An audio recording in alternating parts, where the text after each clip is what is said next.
Cool. We're joined here by Leah Ellis. She's a financial consultant and coach who helps people from all walks of life reach their financial goals.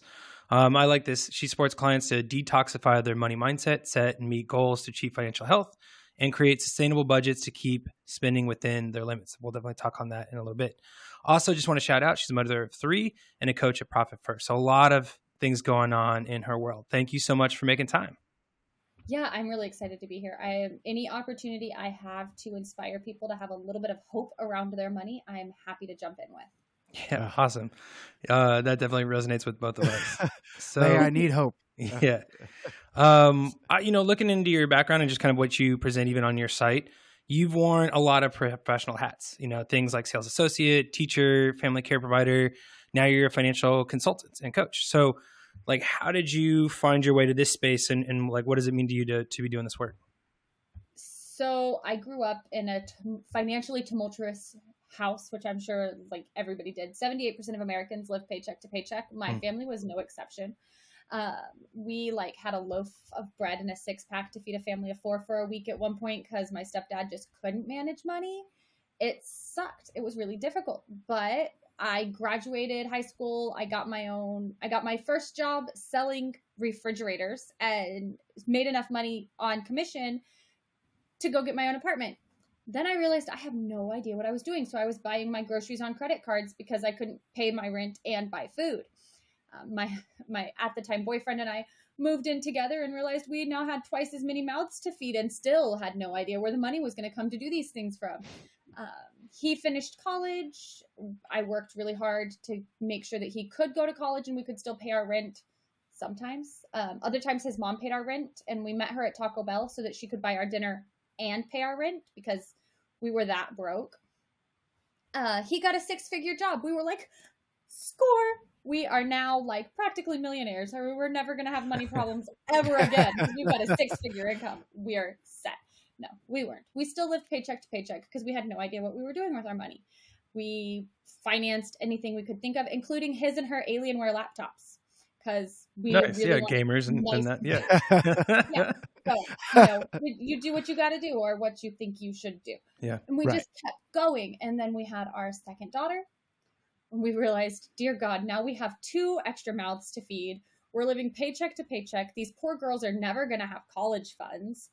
What are we doing? And that same year, my mother-in-law, bless her heart, gifted us Financial Peace University by Dave Ramsey for Christmas.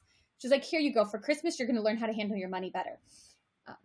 I had already taken Dave Ramsey's class in high school, so I was kind of like Dave Ramsey's for rich people. And by the time she gifted it to us, we had been married for 5 years. I was 25, 26-ish. I realized that, okay, we actually could do this. We're just too stubborn. So we did it. We actually followed the baby steps. And about halfway through paying off our debt, we launched our financial coaching business because I stopped losing sleep over money. I wasn't scared of money anymore. And I wanted to shout it from the rooftops. And I figured the best way to shout it from the rooftops was to go be a coach and teach it. Nice. Because that's all I do is I teach people money is not actually scary. It sucks because none of us are taught how to manage it. But once you get an education, it's actually really empowering. You can have so much impact with that dollar bill if you know what you're supposed to be doing with it.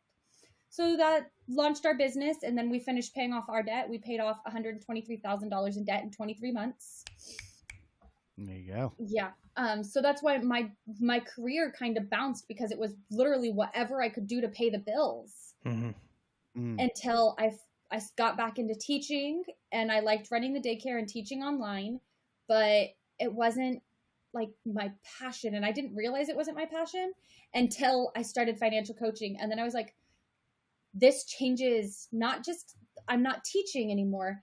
I'm changing family trees. I'm changing legacies because when you're able to get a firm foundation and you teach that foundation to your kid who teaches it to their kids, you have great grandchildren who never worry about money because it's not even the generational trauma at that point has been healed.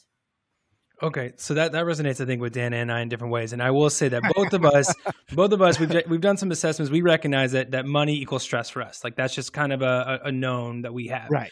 So what does it mean this detoxifying our mindset? Like what, like take us through a little bit of like what that means to you, and what that journey looks like. Okay, I already said 78% of Americans live paycheck to paycheck. Most of them also feel one of 4 emotions around money.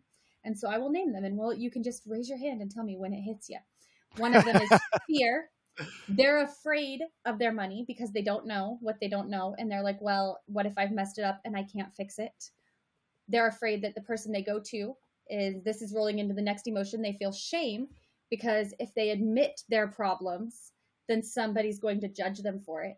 They're going to tell them that you're the only one who's ever made this mistake. Well, I promise you, you're not. So they're really ashamed of their money because, well, obviously other people are just doing it better and I'm the problem. They feel fear. They feel shame. They feel stress, like just downright all out. This hurts. In my belly hurts. I get a knot in my stomach when you start talking about money. And they feel overwhelming cynicism. They feel like I can't possibly get ahead of this. And I can't get ahead of this because nobody can.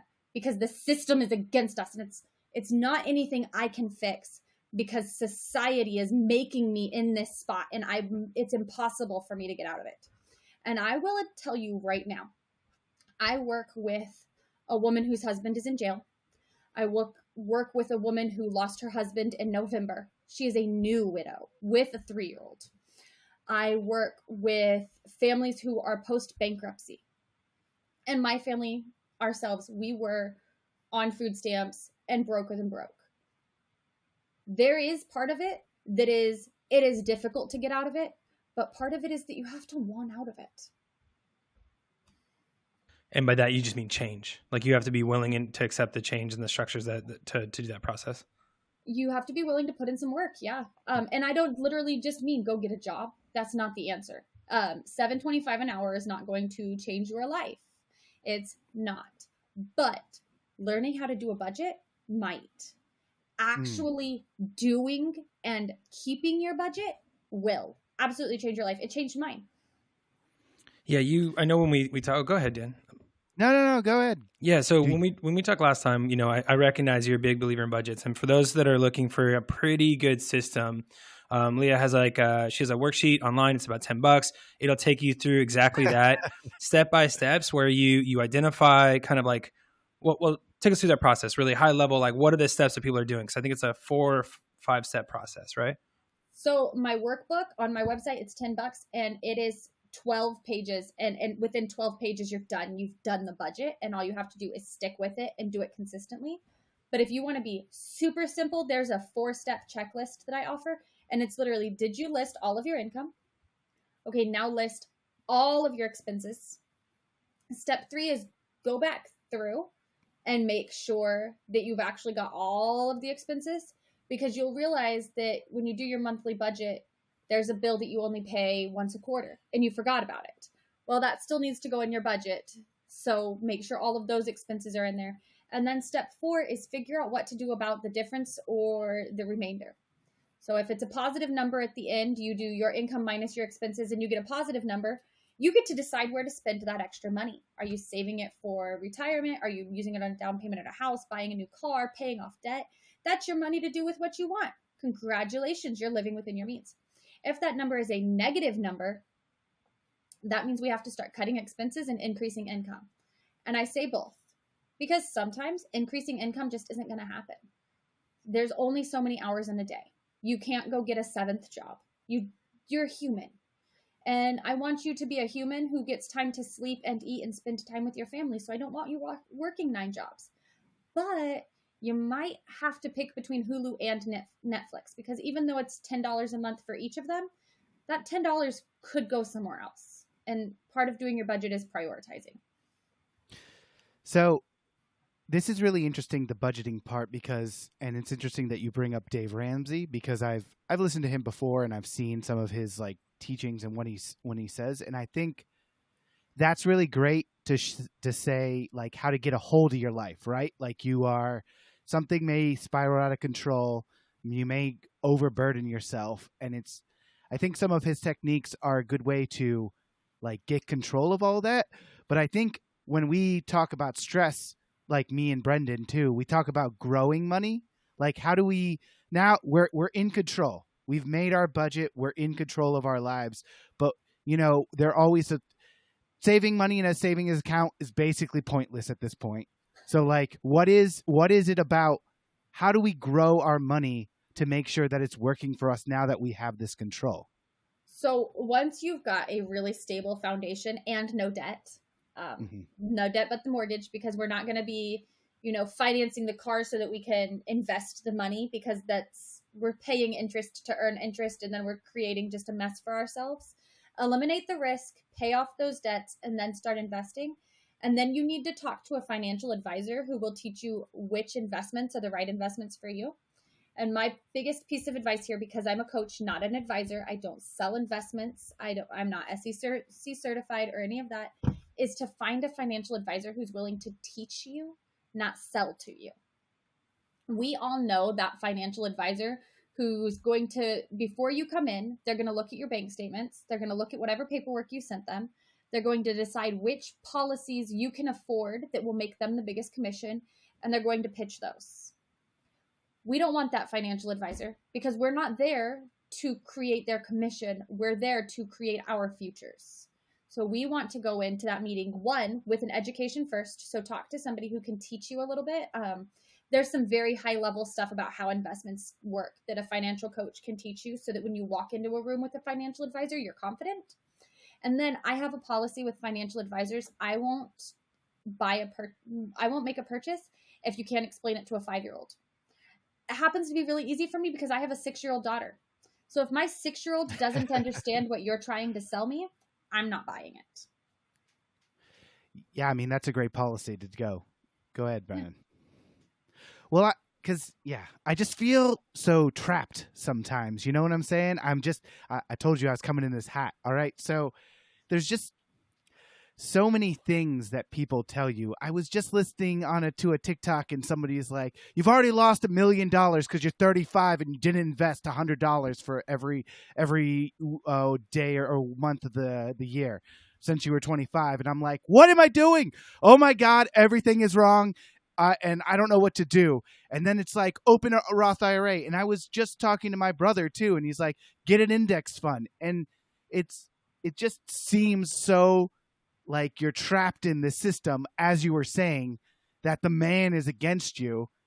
And while that is true, there's nothing you can do about it. So, like, you got to get over it, right? So how do you get over that? Education.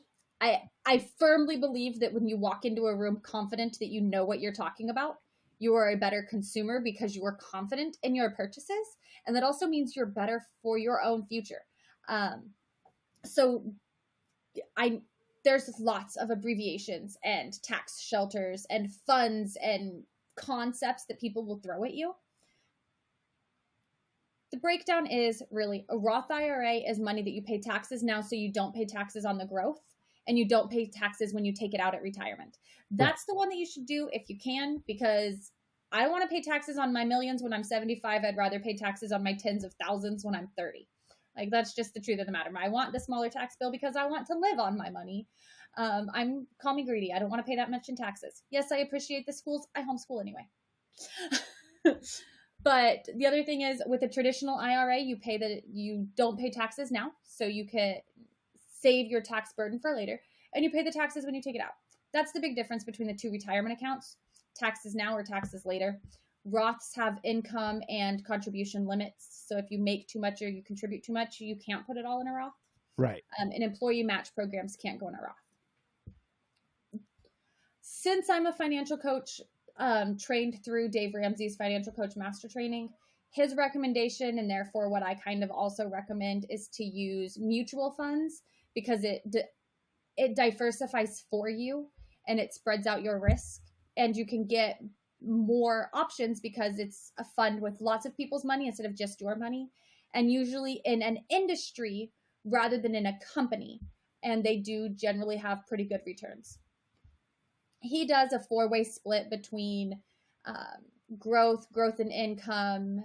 I cannot remember the last one, and international, so that you have a little bit of stock in a lot of different options. It's really it's the stock market. It's just with a fancier name. Yeah. Okay. I'm gonna pick it up there. So I think like that's getting to the specific of like when people are ready to start investing. And I guess that kind of makes me think about this whole idea of like financial health in general. And I guess like if when you're working with people, let's say it's a early professional couple, maybe they do have one child.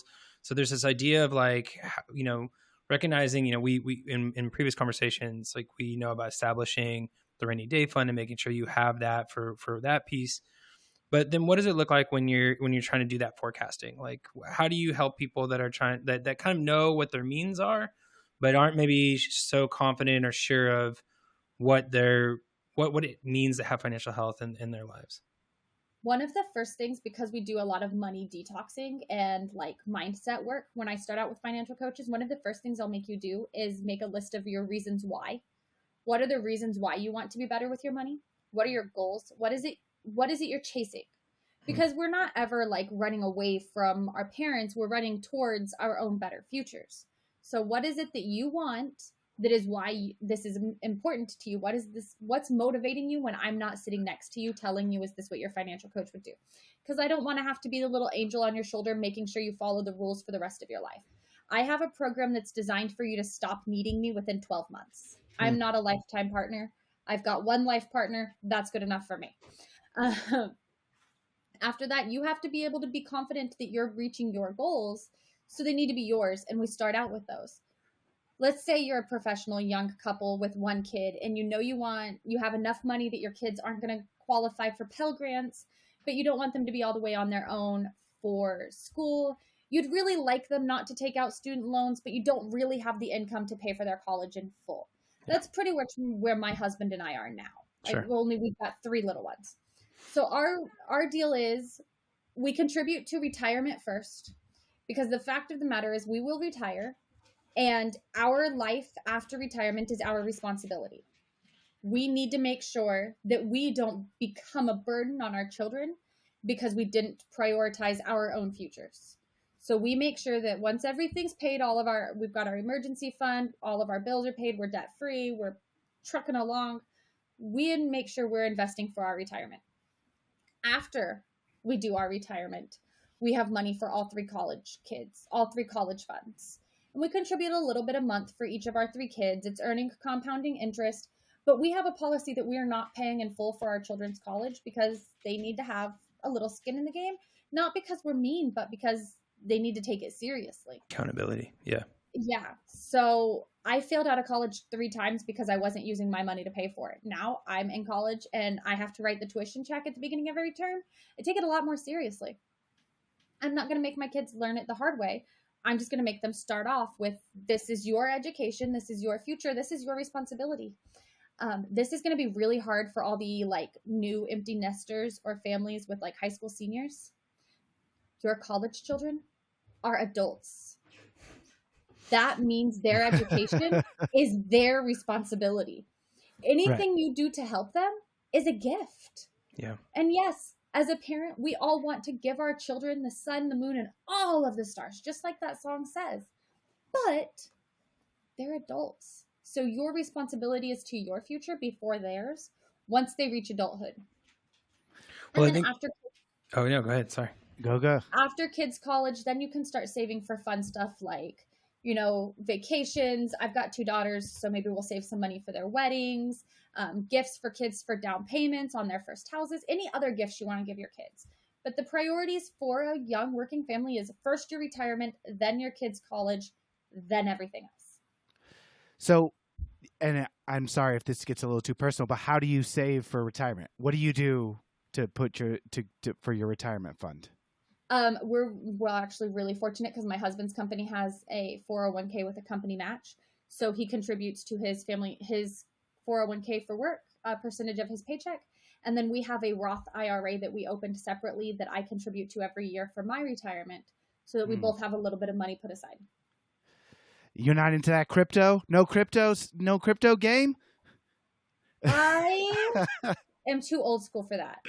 Like I want something really stable, so I don't use even single stock as an investment. My husband does have some single stock that he's purchased.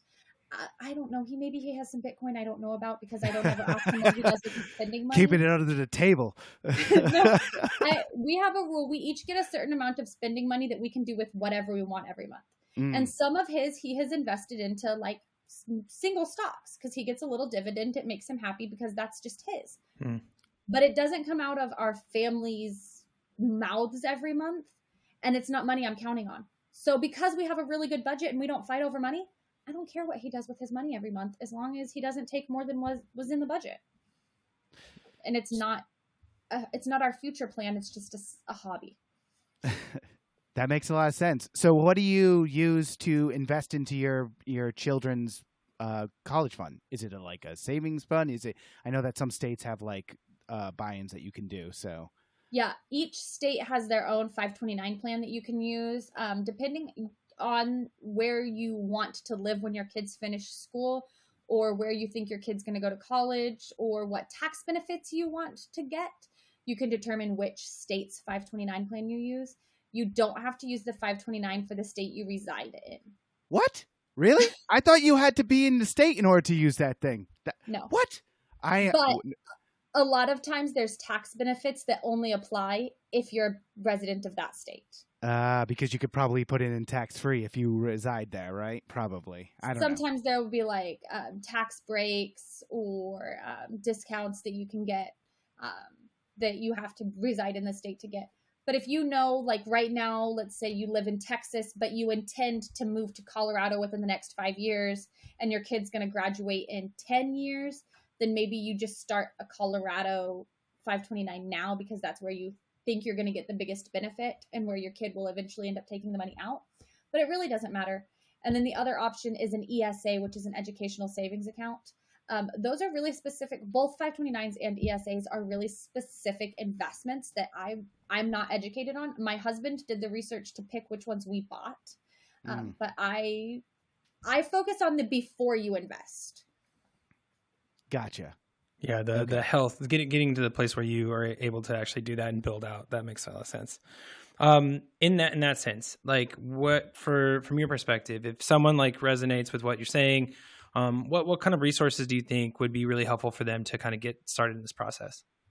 If you are like at your wits' end, look at the bank account every week and cry because the money is gone and payday's not for 2 more days, and you don't know what you're going to do, and you're overwhelmed and frustrated, and you just want to like grab the closest telephone book and tear it in half because you have that much pent up stress around money, find a financial coach.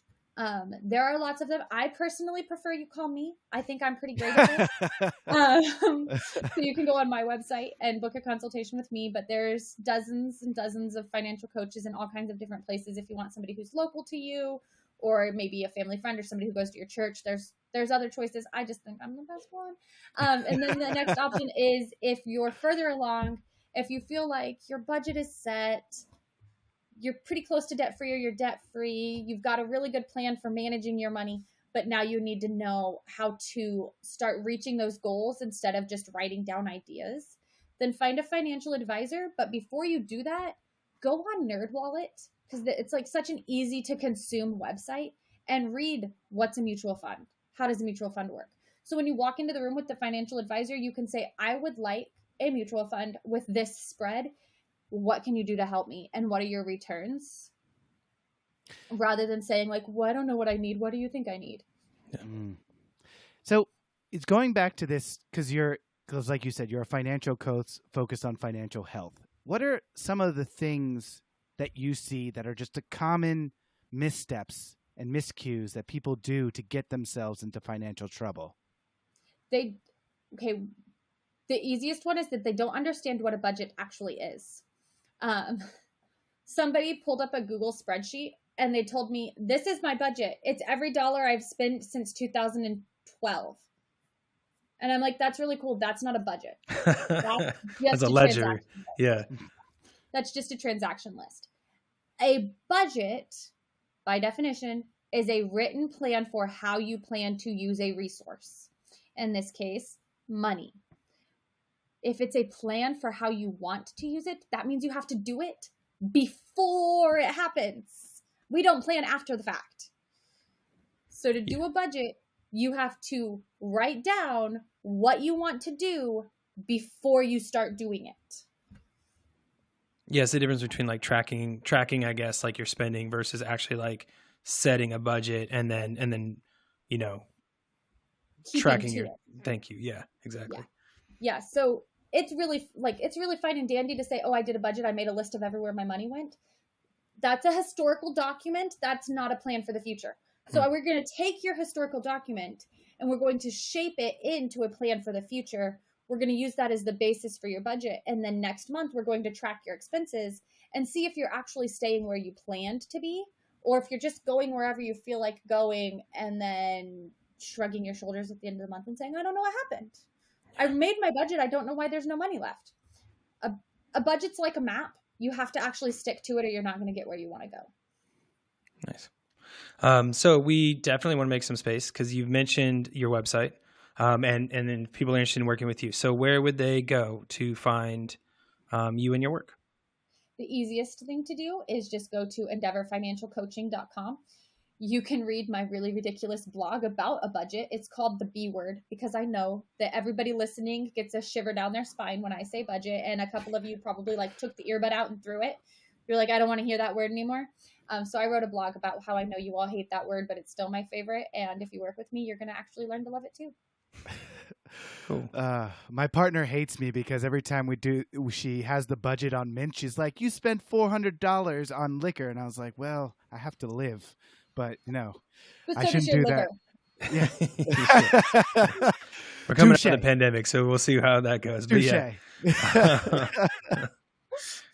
Anyways, well, thank you so much for being with us and sharing a little bit of that insight. So definitely, if anyone's looking, Endeavor Financial Consulting and Coaching, thank you so much for being with us. Thank you, Leah. Thanks for having me. I'm thank excited you. to have been here today.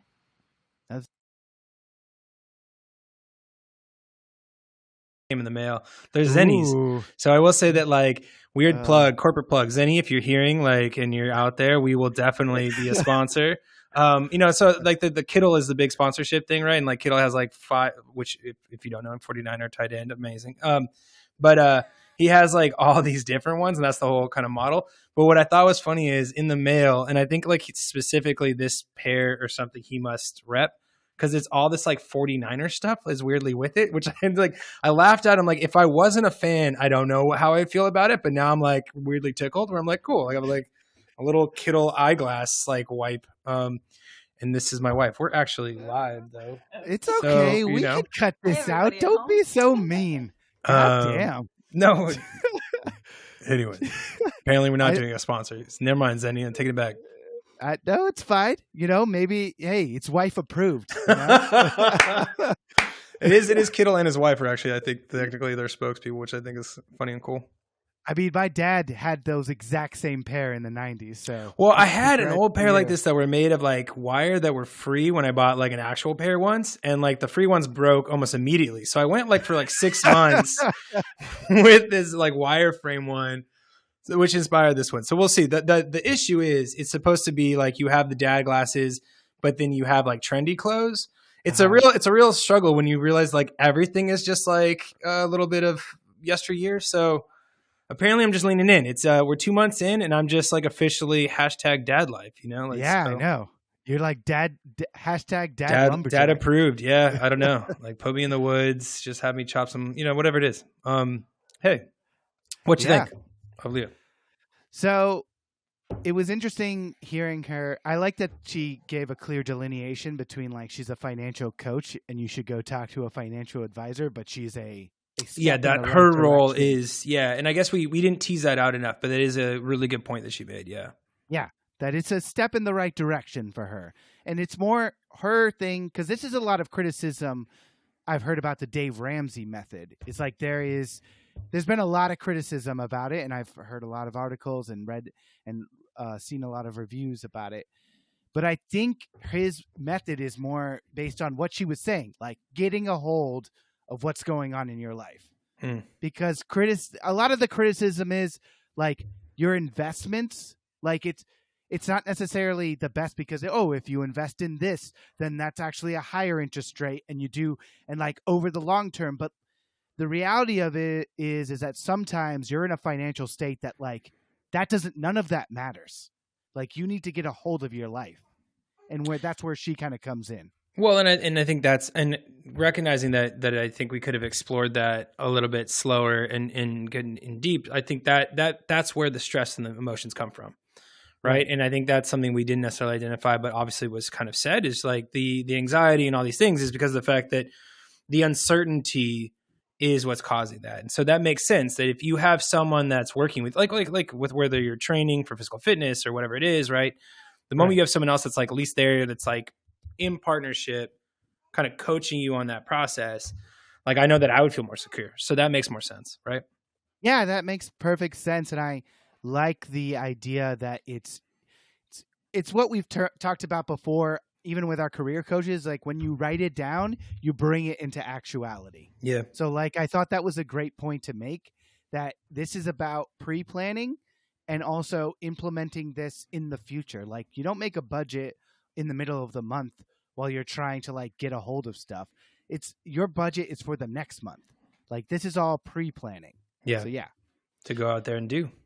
Yeah, I think it was a very interesting thing to hear her story about what was going on and how she's come to grips with this financial planning. So yeah. What about you? Did you have anything you wanted to take away from it? Oh, I mean, I think I shared my piece. I think, this is a process in our household that's like ongoing and developing. And I think it reinforces like why we've made some of the choices we've made. And like we're trying to build into that consistency and sustainability around it. So I think, for me, it's like I'm always awed and humbled by those that found themselves in those conditions, learn that material, and then that ends up being the catalyst and the reason that they end up getting in the jobs. And I think we're gonna hear that from a few of the people that we talk to in the next few weeks, who really, like synthesize all of that personal learning and are now helping others with it, which I think is cool. Yeah. And we hope everybody out there really learned something from this interview. We sure did. And, remember to follow, like, and subscribe. And until the next time, we'll be working for you. Ciao, y'all.